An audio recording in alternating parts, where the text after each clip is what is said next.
Milk powder. Sugar. Bubbles. Tea. Bubbles. Milk powder. Sugar.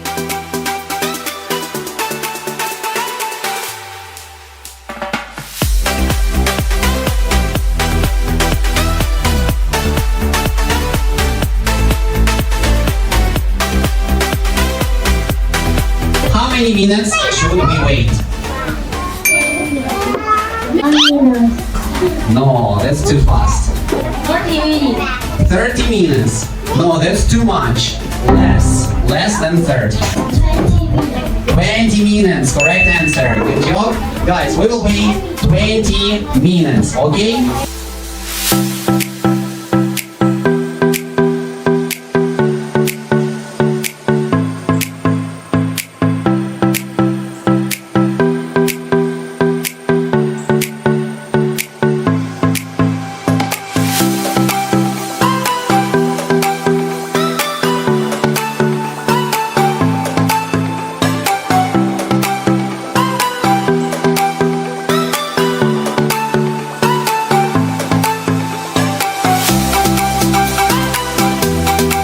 Tea.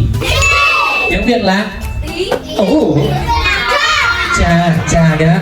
Number 2. Milk. Tiếng Việt là sữa. Number 3. Pearl. Tiếng Việt là trân châu. Number 4. Jelly là thạch. Number 5. Sugar là, cho thầy biết từ số 1 ở đấy, từ tiếng Anh đấy là gì nhỉ? Mình có từ gì ở đấy nhỉ?